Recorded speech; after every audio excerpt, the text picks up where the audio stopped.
Please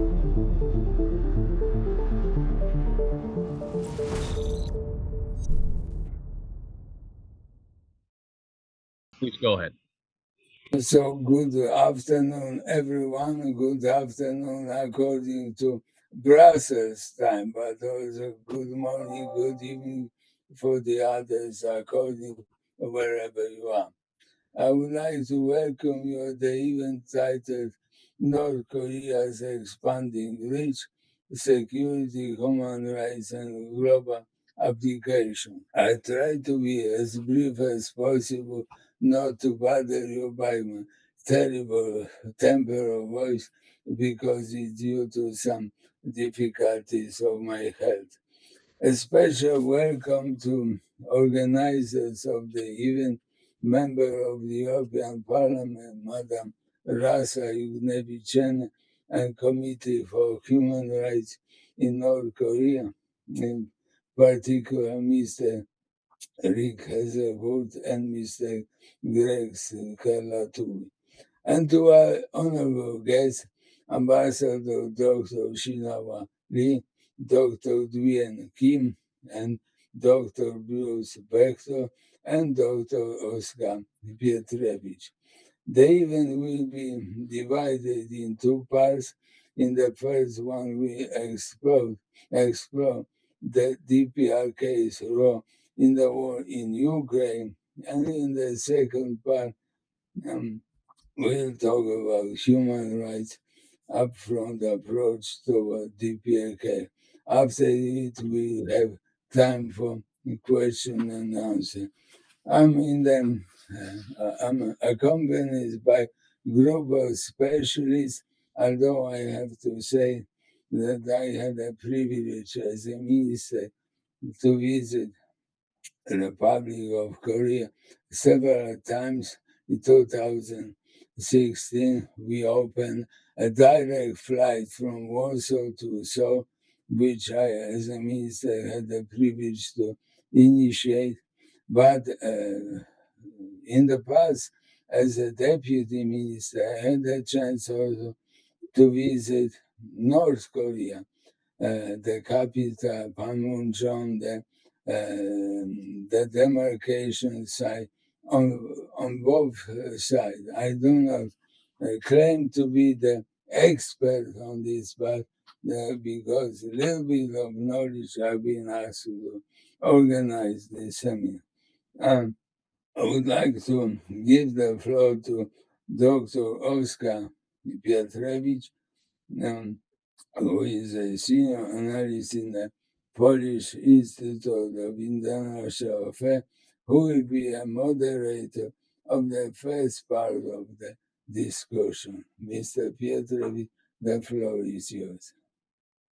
Thank you very much, Minister Waszczykowski. Hello, everyone.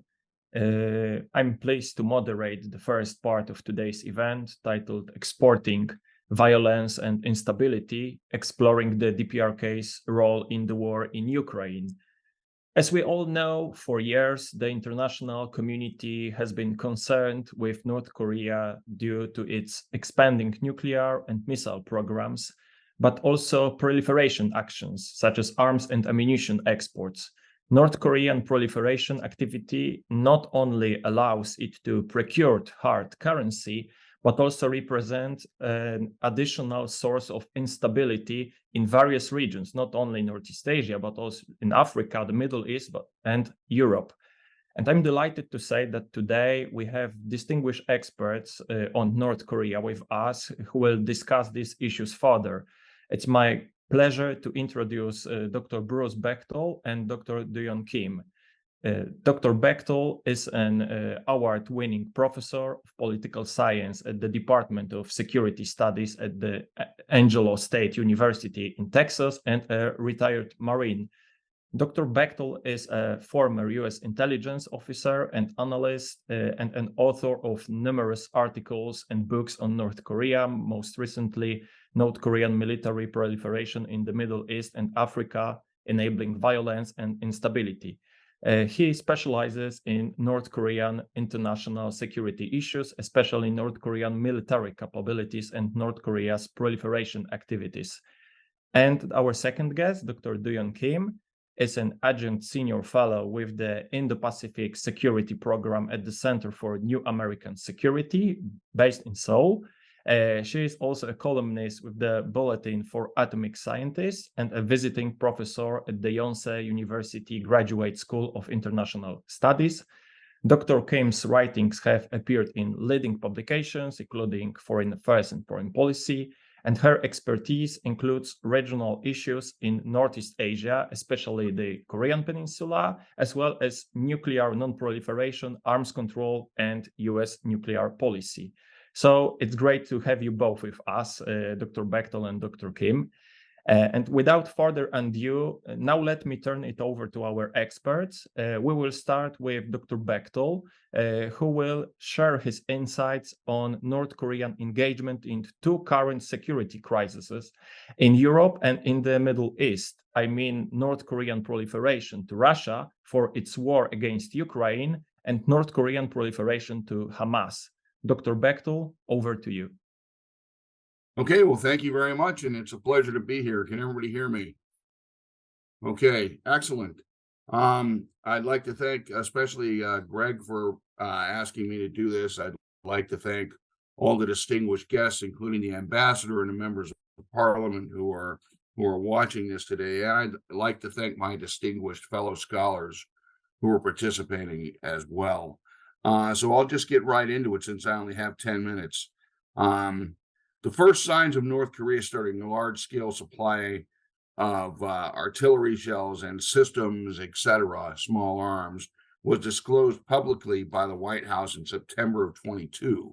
And at that time, they said that initial shipments were paid for with oil, gas, and flour, which anyone who knows anything about North Korea knows is something the North Koreans then and now need badly.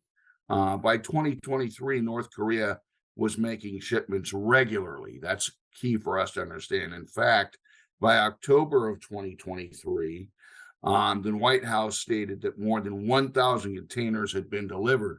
Now, when they say containers, they don't mean a small container like you buy at the grocery store or the drugstore. They mean containers that go on container ships or go on railroad cars or both, as what frequently happens with North Korean shipments.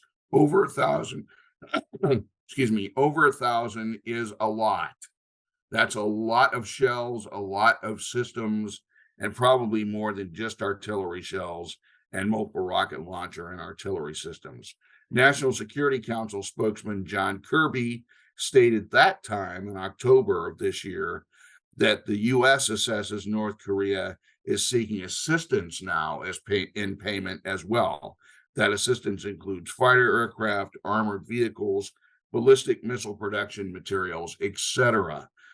Just so everybody knows, and I think a lot of you know this already, I was asked by a friend of mine last week, why would North Korea seek fighter aircraft? Well, the last fighter aircraft that North Korea got was in 1989 from what was in the Soviet Union. They got about 58 MiG-29s. So they're facing an Air Force, two Air Forces really, at least, in the ROK and in the United States that fly F-15s, F-16s, and F-35s, and that includes the ROKs as well. So they're really trying to upgrade their air capability because it's important for them to do that as they cover their armor and artillery should there be a war, provide close air support for those guys. There's three ways that are quite interesting that they have shipped these weapons to Russia thus far. One way is very obvious. They just go to that railhead at the North Korean-Russian border and they go on a train all the way across the border. One can only imagine how long that takes and what a pain that is. Another way that has been confirmed to have been used is maritime means to the Middle East. Now, remember, North Korea ships a lot of stuff to Iran, Syria, and proxies, one of which is Hamas that I'll talk about today. So the way they have done this, at least once since last fall, is they ship these weapons on container ships. They get to the Middle East, probably Iran, and then once they get there, they use the same routes that Iran uses to ship weapons to Russia, which is up through the Caspian Sea on maritime shipping. The third way that they have done it thus far, and they've done a lot of this, is really quite compelling.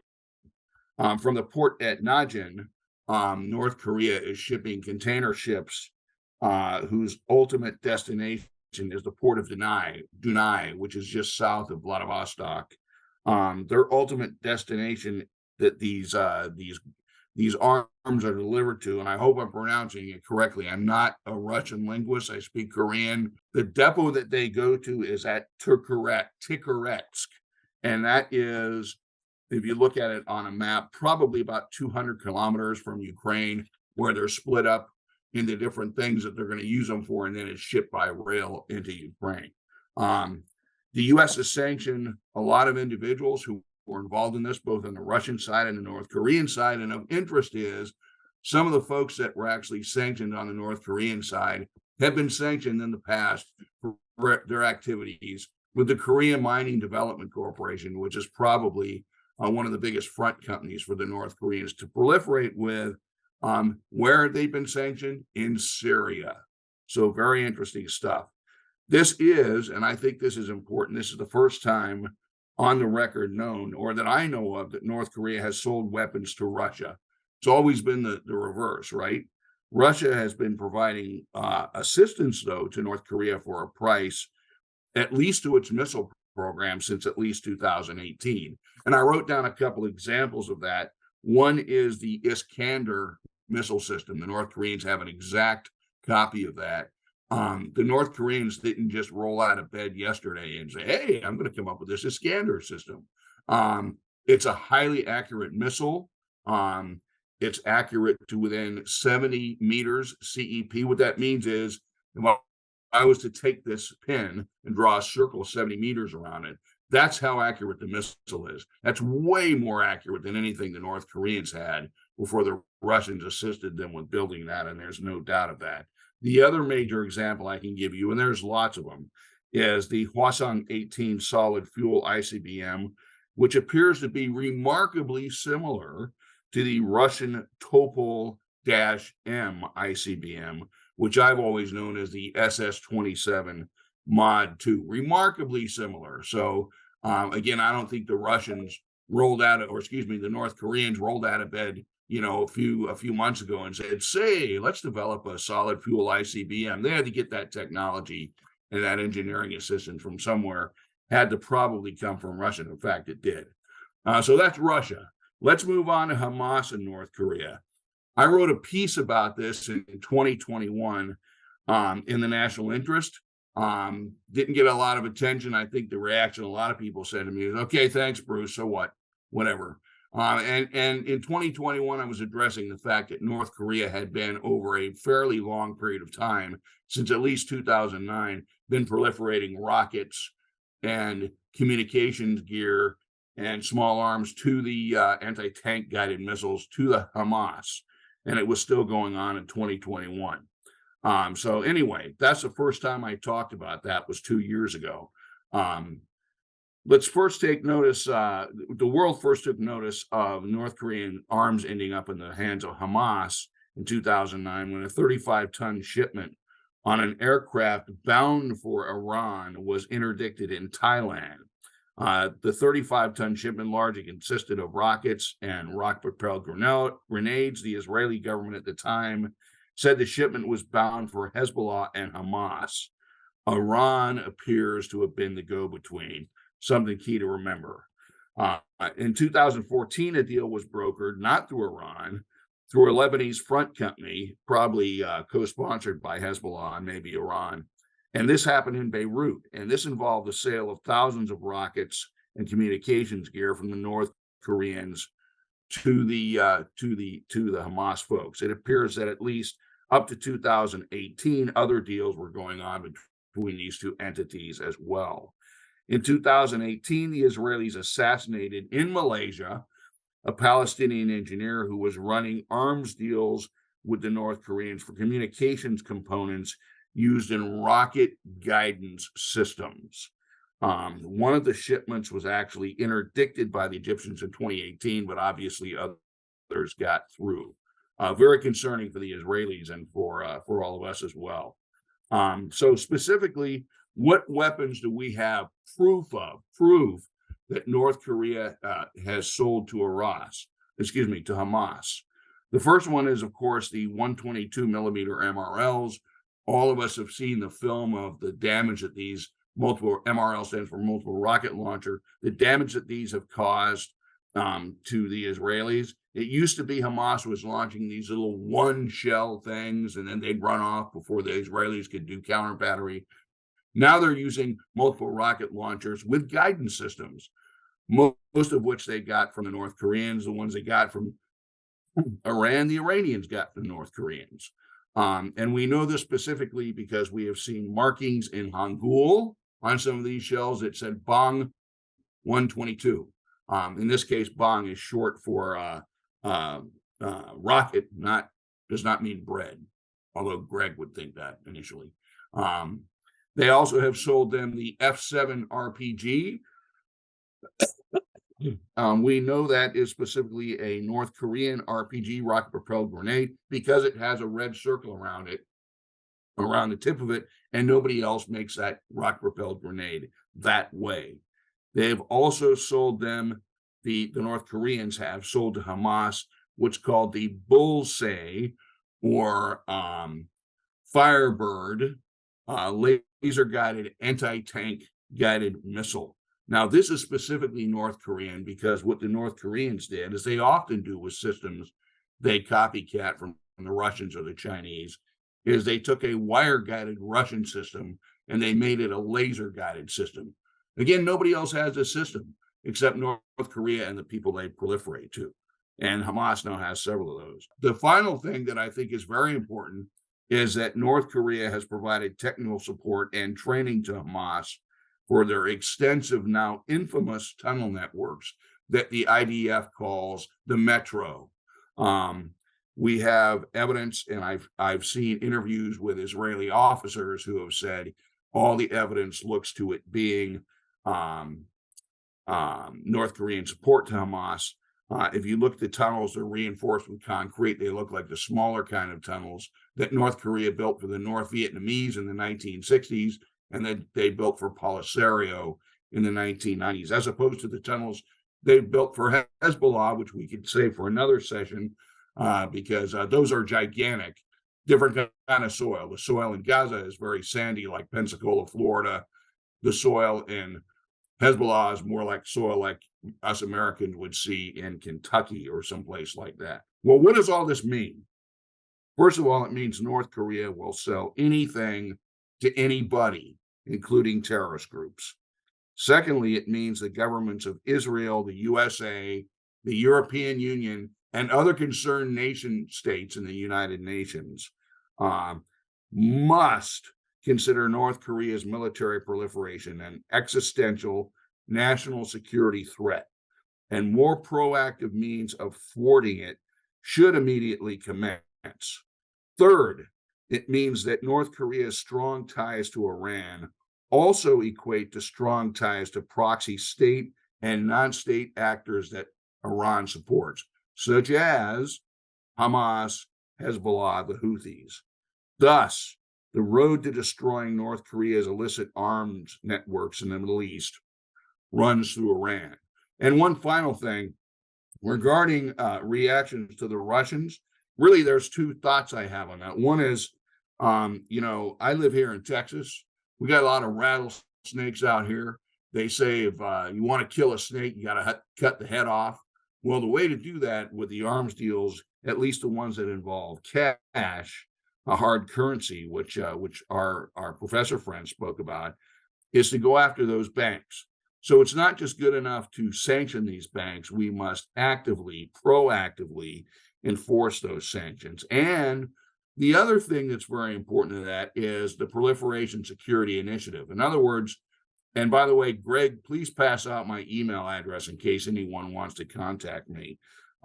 There's a great study done by the Royal Uniformed Services Institute where they actually have a map that shows how the ships are flowing from Russia to Najin, North Korea, and then back to Russia with all these arms.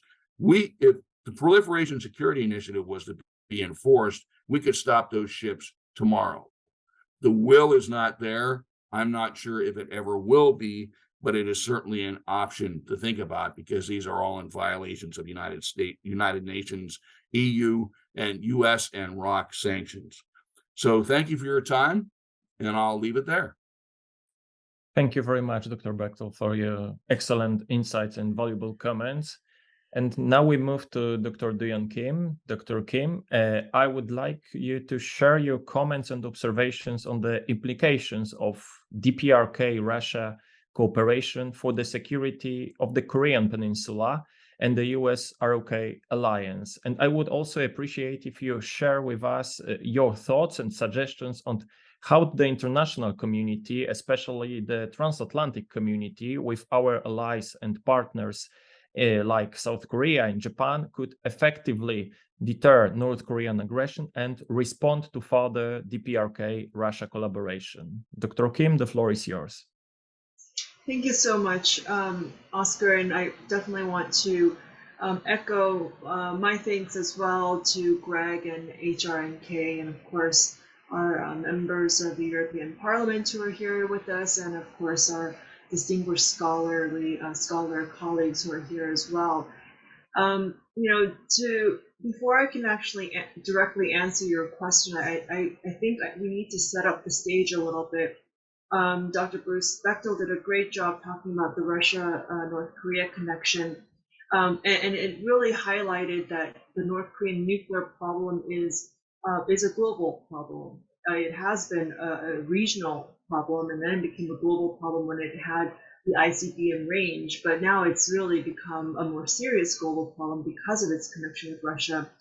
But before we can talk about what can we do to deter, or what has been done, what's being done to try to deter North Korea, I think we need to look at what North Korea is actually doing right now in terms of its strategic goals. And what we've been seeing North Korea pursue in the last few years, most recent few years, is a strategy in which it is developing capabilities that credibly enable the rapid and first use of nuclear weapons against a conventional attack as well as a nuclear attack.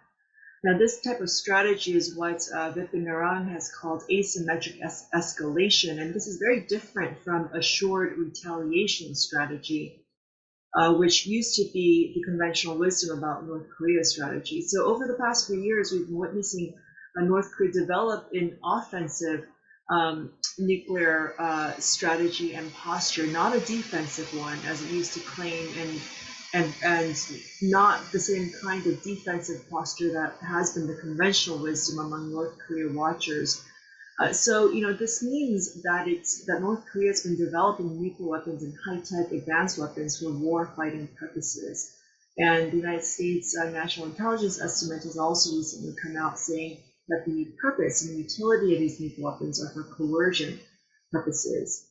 But it's really clear that North Korea has a nuclear first-use policy. So this really means that North Korea is and has been in the most recent few years playing a different kind of strategic game than what we're used to, which really does increase the seriousness of the problem. And even North Korea has recently said that its nuclear weapons are not confined to a single mission of deterrence.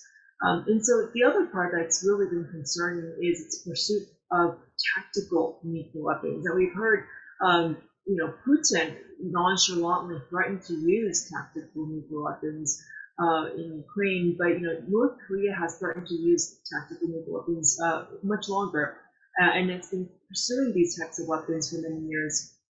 And its first indicators of this goal were actually in about 2014.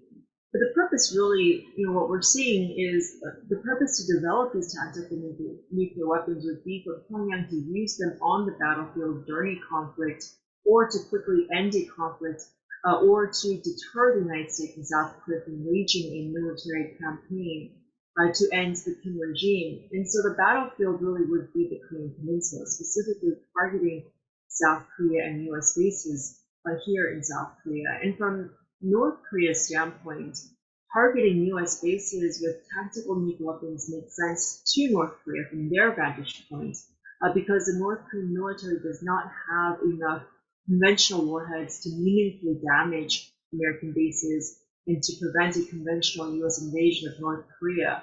And now, it would now be able to do so with the use of tactical nuclear weapons while reserving ICBMs and thermal nuclear bombs to deter the United States from retaliatory annihilation of North Korea. So all of this really paints a picture, a serious picture, growing, and it's increasingly become more serious through the numerous launches of its missiles, different types of missiles, and of course, most recently we've seen them launch a satellite. And so, even if North Korea has been proclaiming all these successes in their nuclear milestones and their military milestones and advances, but even if these proclamations may not be entirely accurate, even if North Korea's nuclear weapons capability is still in its rudimentary stages in some parts of its technology, it's only a matter of time until the regime will perfect its technology, and it's only a matter of time until North Korea will be able to deploy reliable and operational nuclear weapons. Now, so what does this all mean? Well, bringing this fast forward to its present day in terms of policy, because North Korea has refused the Biden administration's countless overtures for diplomatic talks, and because Pyongyang has continued to advance its nuclear weapons capability while launching missiles and satellites with no sight and ends, the United States and South Korea have been strengthening America's extended deterrent. And President Biden himself has said several times that if North Korea employs its nuclear weapons, it will be the end of the regime. And this is a very strong and very important statement of deterrence that the American president has issued, as well as writing that statement in America's declaratory policy. And so the United States, along with South Korea together, have been working to strengthen America's extended deterrent through measures including things like announcing the recent Washington Declaration, establishing a nuclear consultative group with South Korea, discussing nuclear deterrence for the first time with North Korea, and visibly showing the frequent deployment of America's strategic assets like bombers and nuclear submarines. And so a significant focus of these measures really is to reassure South Korea that Washington is committed to defending South Korea, but they're also aimed at trying to deter North Korea from using nuclear weapons, whether they are tactical nuclear weapons or ICBMs, any type of nuclear weapon. And so they've also, the United States and South Korea have also been strengthening missile defenses in trilateral cooperation with Japan since the Camp David summit that we saw earlier this year. So all of this combined, this is to really set up the stage of how important and significant and serious the situation is. And then that leads to the question that you raised, Oscar, of what can the international community do? And the options really aren't so great, but at the same time, it is still important, even though Bruce talked about the importance of political will to implement sanctions, and yes, it definitely has to be there. Russia and China have been, are the culprits in why the sanctions regime has unraveled. But at the same time, there is a role that European countries can play on their own, and Europe has been good about implementing European sanctions against North Korea. But we really do need to hit, the key targets, which really right now is sanctioning North Korea's cyber activities and their cryptocurrency theft. And because those two areas are areas in which the United Nations and others believe that North Korea is generating billions of dollars to finance its nuclear weapons program. And so this is where the international community can really come together and try to, I think Bruce used the word cut the head off of something, so really, getting at the core of the problem here in the funding, the financing of North Korea's nuclear weapons program. We also need to, of course, try to get on a diplomatic track, try to get to diplomatic negotiations with North Korea. Of course, the Biden administration has tried countless times,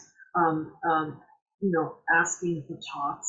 and knocking on North Korea's door, but North Korea has been refusing. And so this is why you're seeing the United States and South Korea, Japan, and others strengthening deterrence measures because they're seeing North Korea continue to advance its naval weapons capability and continue to engage in aggressive and provocative behavior.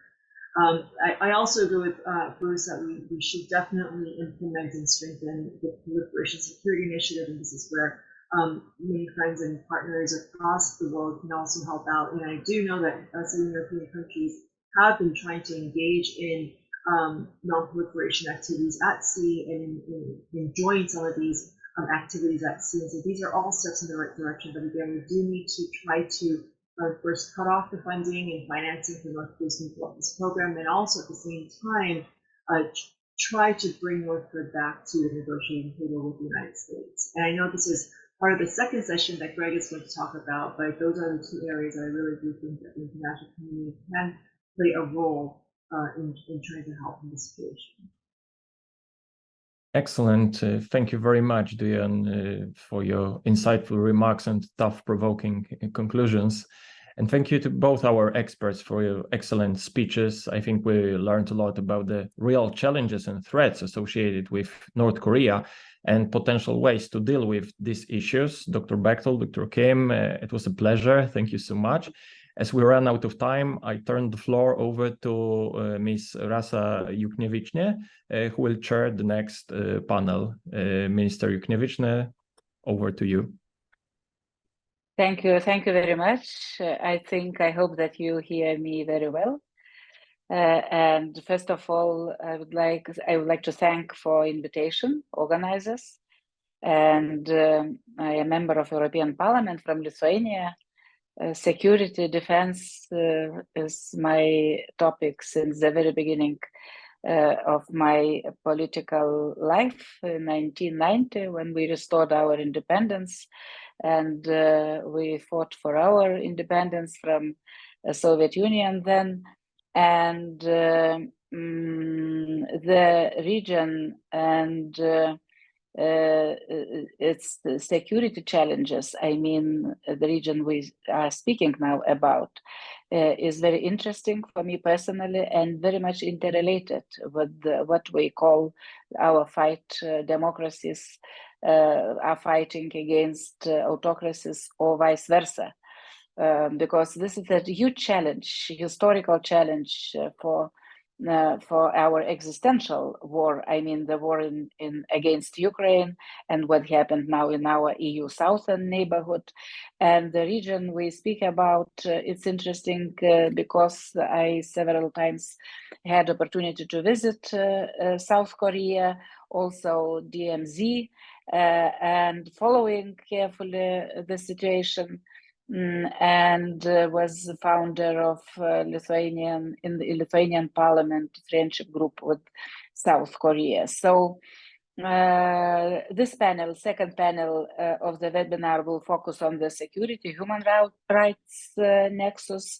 The panelists will discuss how those two are interrelated and why, and how we need to change our approach when we negotiating with North Korea. So I already mentioned that half of my life I lived in occupied by Soviet Union Lithuania in so-called communism, because nobody knows what does it mean, communism. Communism in terms of North Korea, it means terrible dictatorship. And I know what does it mean, dictatorship. My parents' mother was deported to Siberia, so when she was child, so I grew up with those stories about the brutality of Stalin regime and communists. So in Europe, we often talk about how sustainable peace can be achieved on the old continent. And firstly, Ukrainian victory is needed for that. Secondly, only then can Russia be truly contained, and only then will have the chance to have normal Russia, maybe the possibility become non-aggressive, and why not possibly democratic in the future.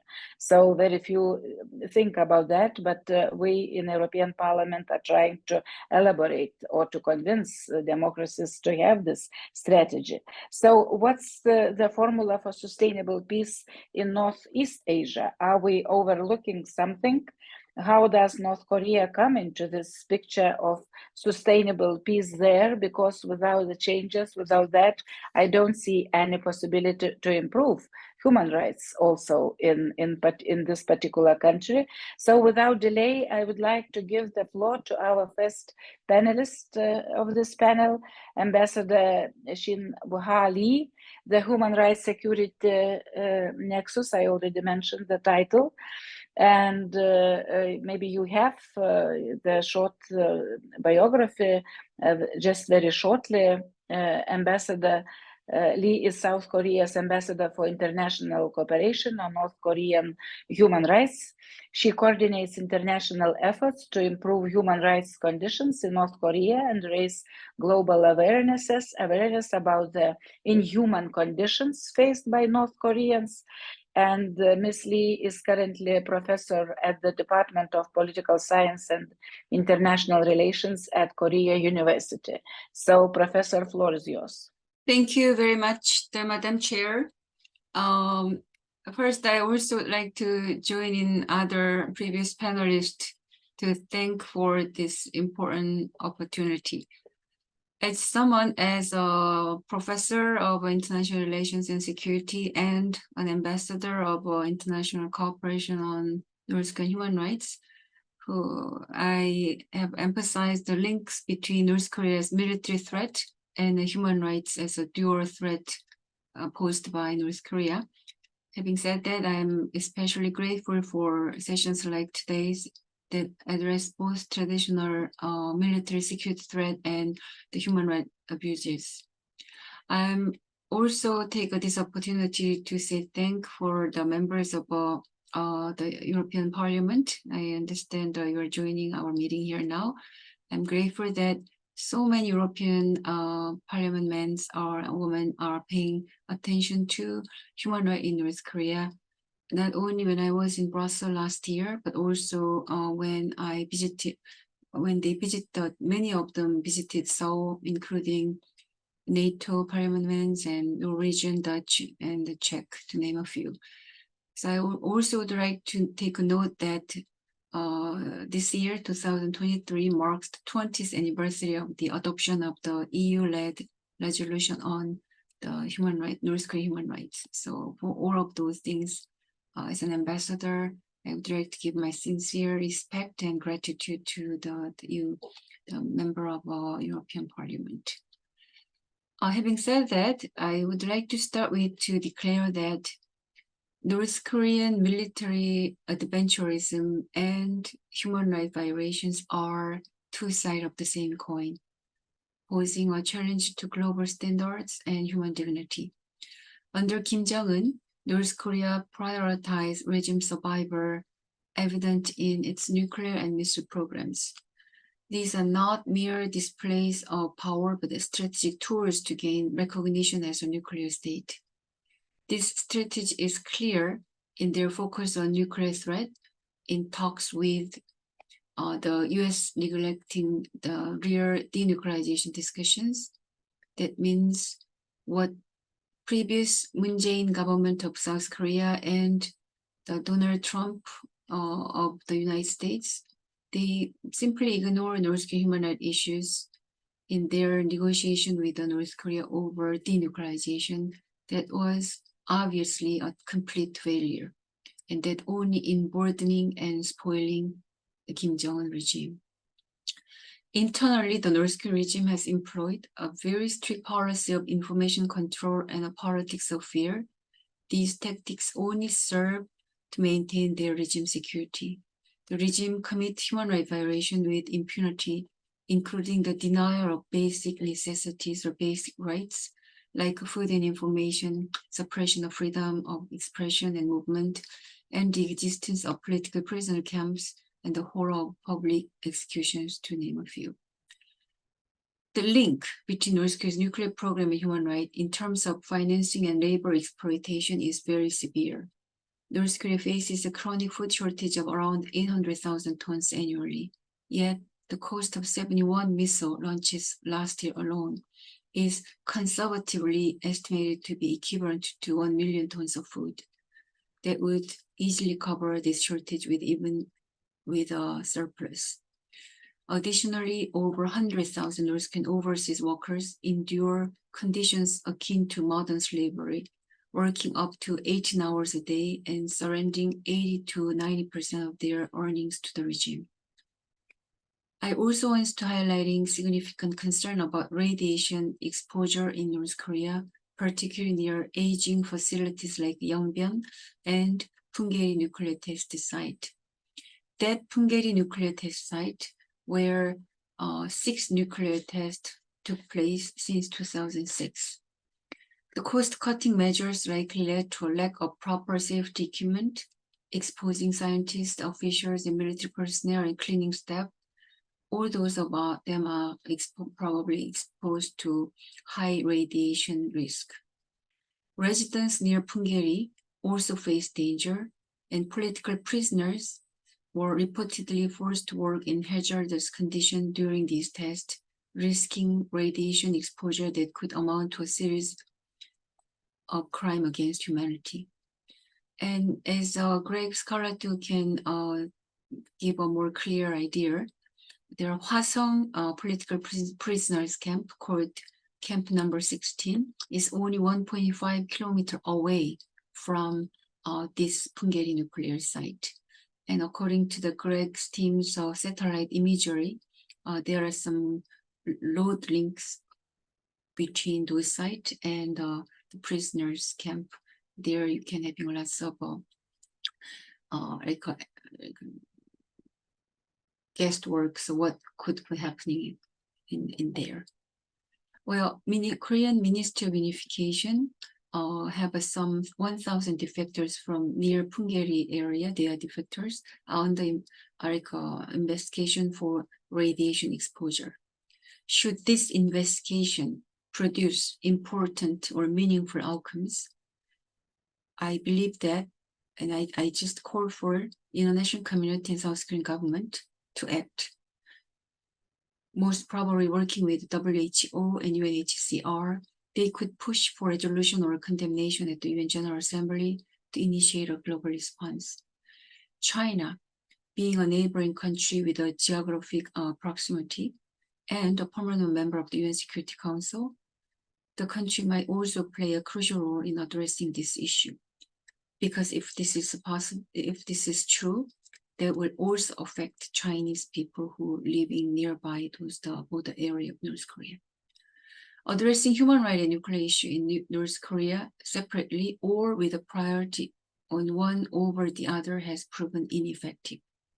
A comprehensive approach is necessary, treating both military and human rights as a threats to peace and crime against humanity. North Korean leaders have historically focused international attention on their nuclear capabilities while downplaying human rights concerns. Since the early 1990s, these issues have been treated separately, even as the nuclear problem has persisted for over 2 decades. Here, the release of the COI report, Commission of Inquiry in North Korea report in 2014, I think that served as a game changer, marking a turning point in recognizing the need to consider the nuclear issue within the broader context of security and peace. This report led to 4 years of former UN Security Council open discussion on North Korean human rights. Despite the North Korean regime's backlash and opposition, I can still tell you that North Korean regime start to pay some attention to their human rights issues as a result of international pressure. Unfortunately, those nice attempt was blocked and overshadowed in 2018 due to preparation for denuclearization talks between Trump and Kim Jong-un and South Korean President Moon's reconciliation policy with North Korea. The UN Security Council resumed public meetings on North Korean human rights in August this year after a 6-year hiatus. Although delayed, this assumption is welcoming, serving as a strong warning to North Korean regime that dictatorship cannot last forever, and North Korean people have the right to choose a life of human dignity for themselves. One of the most severe issues is the forced repatriation of North Korean escapees, primarily women from China back to North Korea. I would like to mention with you. This includes about 600 plus around the time of the Asian Games this year. Repatriated individuals, predominantly women, face body searches, torture, and lifelong political imprisonment, as well as the anguish of being separated from their children born in China. This ordeal also affects the children in China who are forced to part from their mothers, making it a persuasive argument, I believe, for China to reconsider its policy of forced repatriation. Currently, in collaboration with the United States and like-minded countries, I am coordinating with the Ministry of Foreign Affairs to draft a joint statement that focuses on banning torture, family separation, and further forced repatriation. Actually, we've been working on this for 1 month, and I tried to push our ministry to do it fast, particularly since I'm going to meet with the Julie Turner next week, and hopefully we can come up with a joint statement together with the like-minded countries. But I have to tell you that we have to avoid only simply demonizing China alone. Probably that will give an even further repercussion. Throughout the history, China sent more North Korean defectors to North Korea if we making like a open up those things to shaming and demonizing China.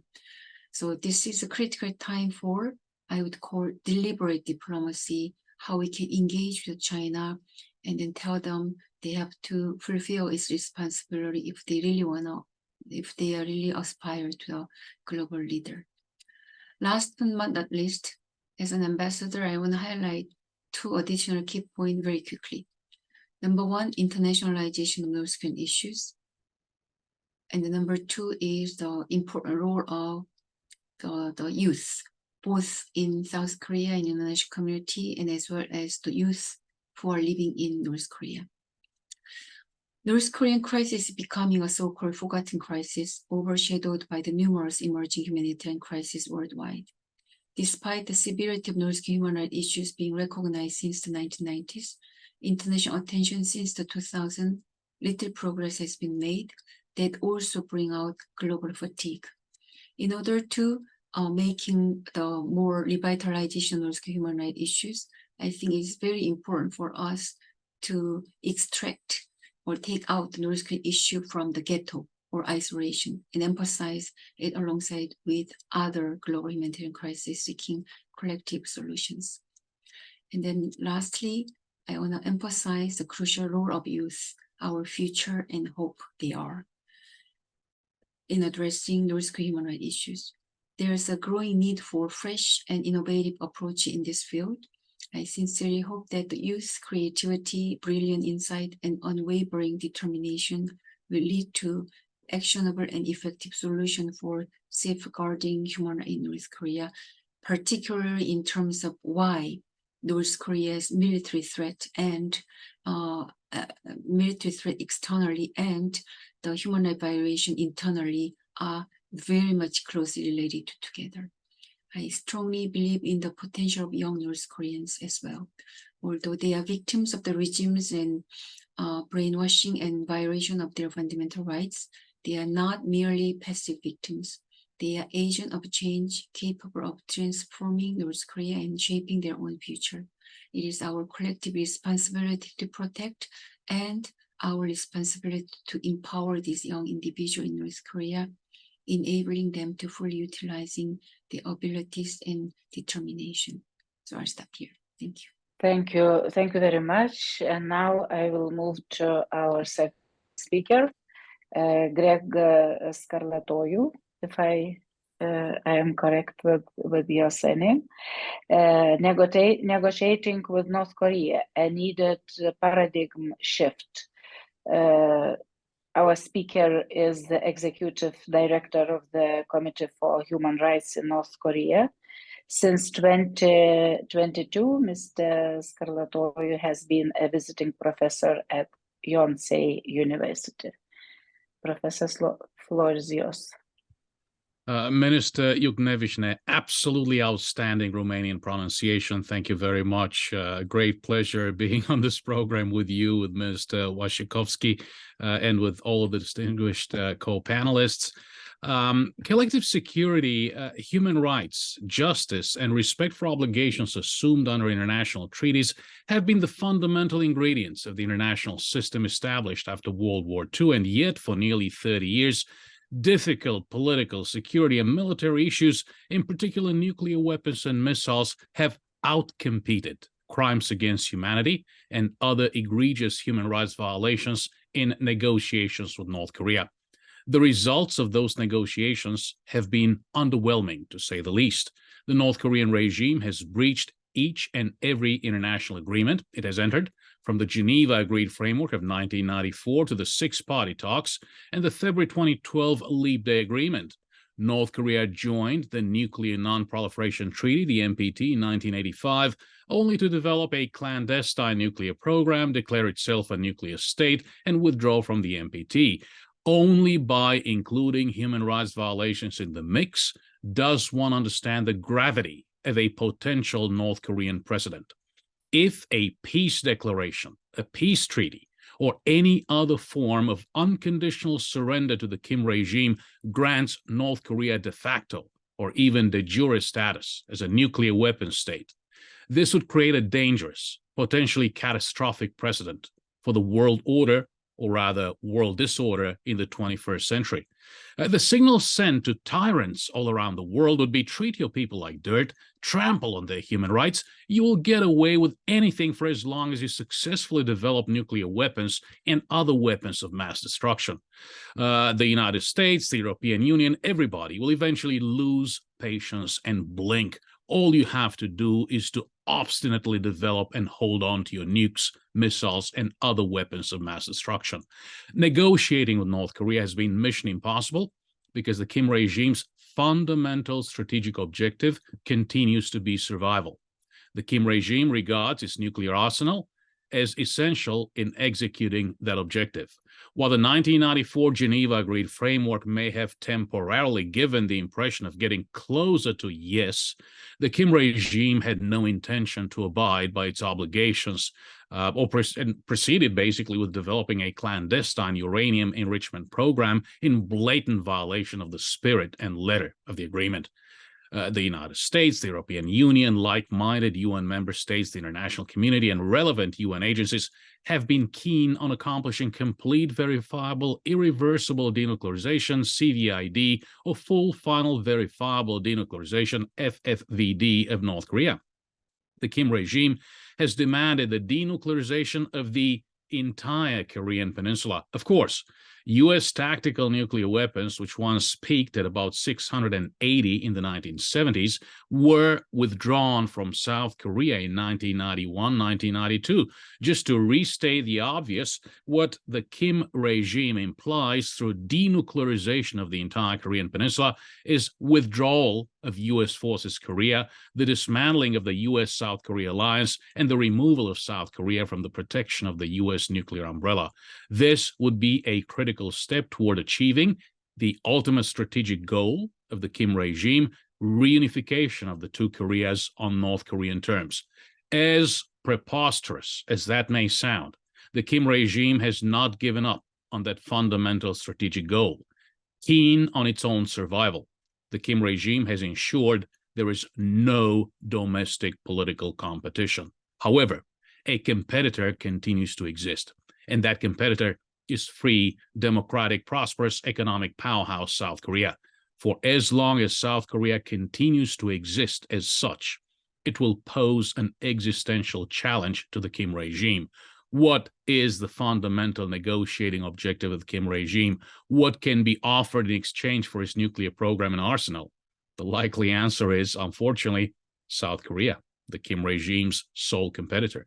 In dealing with North Korea, The US and other negotiators may be keen on moving from positional negotiation to principled negotiation by identifying the zone of possible agreement, the ZOPA, or the best alternative to a negotiated deal, the BATNA. The North Korean approach has been a zero-sum game, focused on extracting maximum gains from merely sitting at the negotiating table.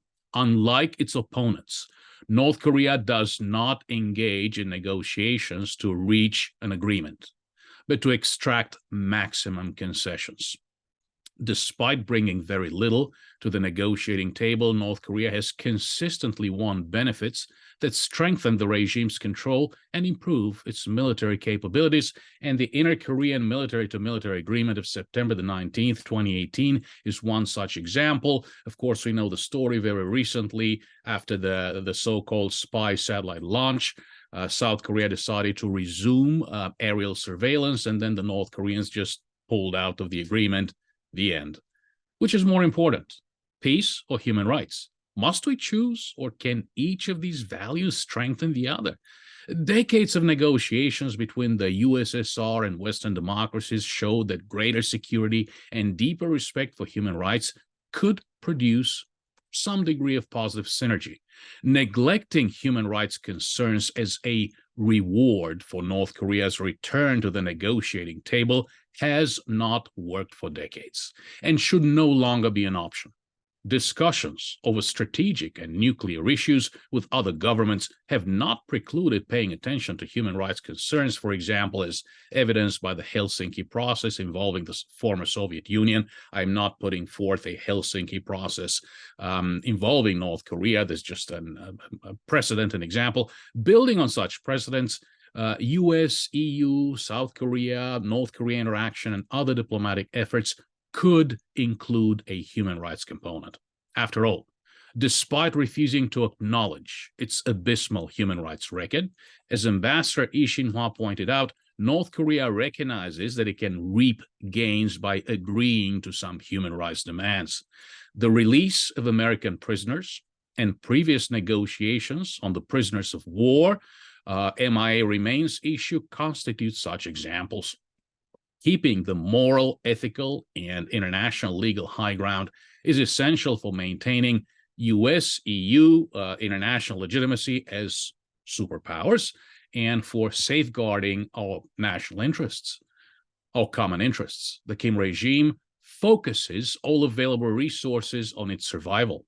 That said, if the increasing economic insecurity begins to affect its prospects for survival, it may provide the regime with an incentive for diplomatic engagement. Under such circumstances, humanitarian aid should be linked to human rights. Humanitarian assistance should reach the most vulnerable, including women, children, and people in detention. Any negotiating overtures should rely on a human rights upfront approach, factoring in both humanitarian and human rights concerns and focusing on the need for transparency and access inside the country. The Kim regime needs hard currency to produce its nuclear weapons and ballistic missiles and to keep its elites happy, tasks which it regards as critical to preserving its grip on power.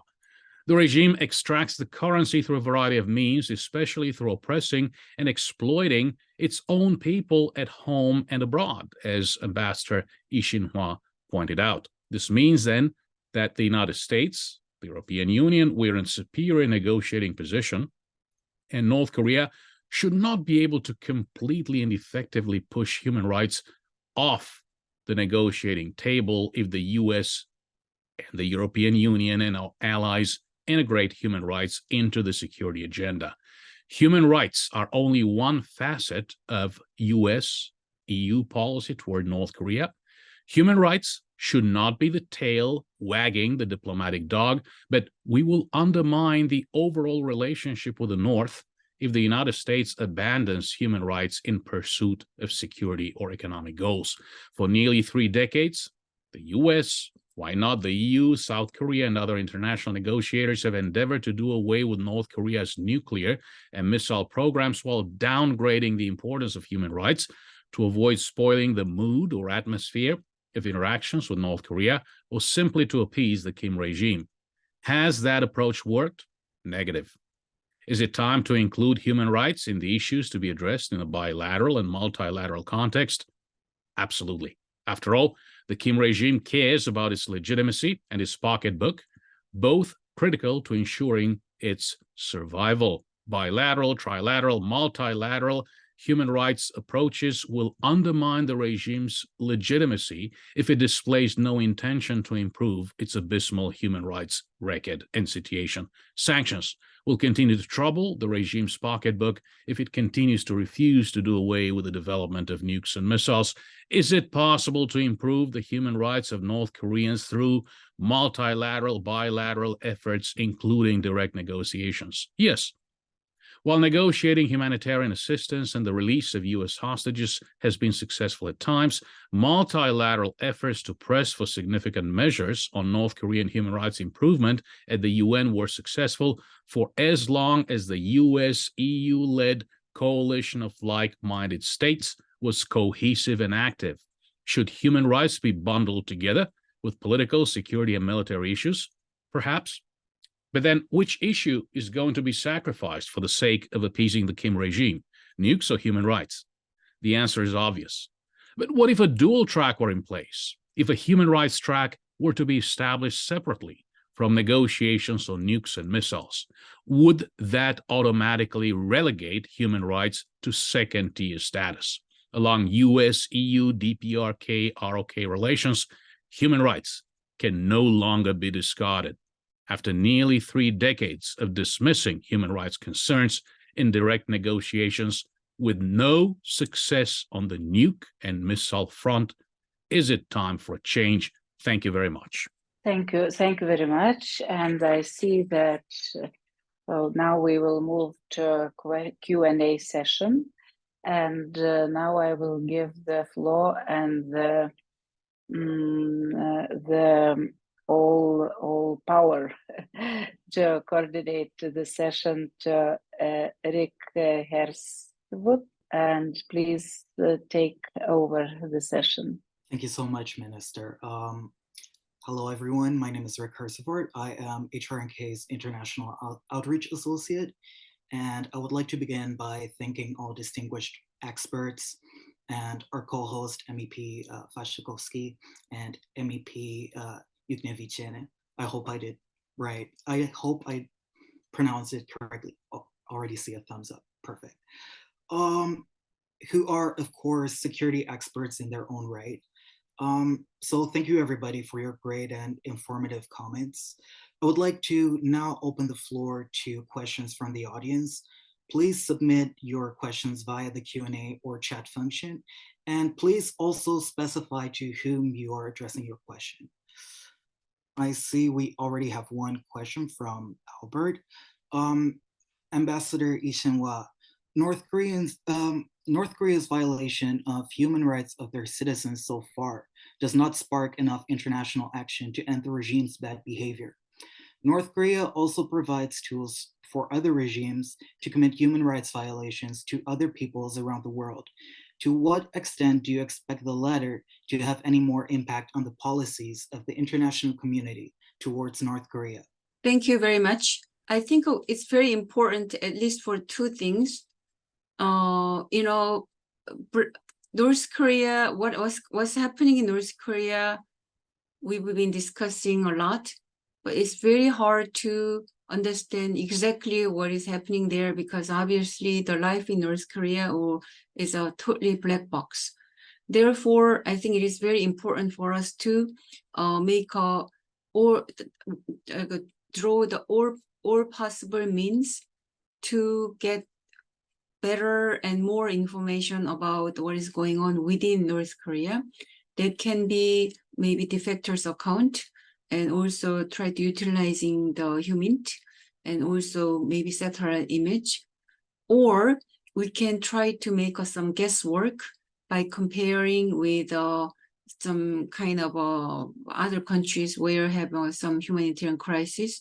What kind of, to extent, what kind of humanitarian crisis can affect what types of sufferings on individuals. So by analyzing those issues, probably we can guesstimate what happens in North Korea. For those things, I think we definitely need some interdisciplinary approach for that.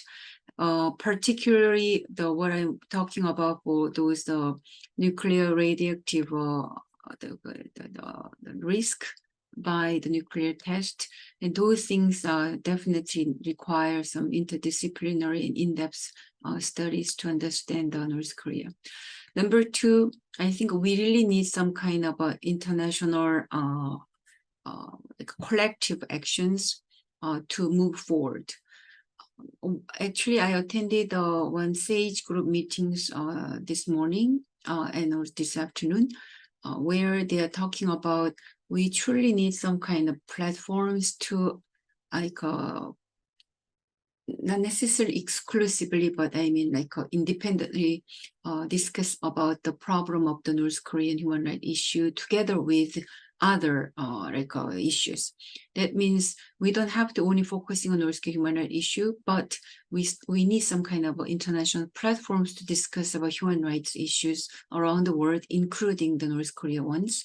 That means while we have a very well established Shangri-La dialogue, that is only focusing on the security issues. Why not we can making some Seoul dialogue or Washington dialogue or Honolulu dialogue or Manila dialogue on human rights issues. Well, probably it's good for Korea to have that kind of a dialogue to build up some history of meetings over the next several years, if not decades, to focusing on human rights and norms. So those things can serve as advocating roles. At the same time, probably we can think about, how would I say, Magnitsky, help me, Greg, Magnitsky. Yeah, Magnitsky, thank you. Maybe Korean version of Magnitsky can be a good things to be considered, because as you know, the Wonbeer's family was successfully got some fund from through those international efforts. I think that will be the one possibility we can think about. What I'm saying is a targeted sanction, right? So inspired by those Magnitsky Act. It's I think pretty essential to address human rights abuses and even corruption in North Korea as a country itself, or North Korean top leaders as persons or individuals. So I think it is crucial for South Korea to implement or regularly update an independent sanction list targeting North Korea. Perfect. Thank you so much, Ambassador. As there are no other questions right now, I would like to thank our panelists again, Dr. Bruce Bechtold, Dr. Deon Kim, Her Excellency Ambassador Lee Hsin-hwa, and of course, Greg Scarlatti. And I would also like to once again thank MEP Waszczykowski, MEP Yugnevic, the ECR group and the EPP group in the European Parliament. HRNK is immensely grateful for the opportunity to co-host this event with you, and we look forward to continue to work with you on addressing North Korean human rights issues. I would also like to, of course, thank our audience for today, and I would like to invite everybody to join us for tomorrow's program from 9:30 to 10 a.m. Eastern Time, which we are co-hosting with the ROK Ministry of Unification. It will be a hybrid event, so everybody is welcome to join online. I would like to wish everyone and their families happy holidays, and we hope to see you again at one of our future events.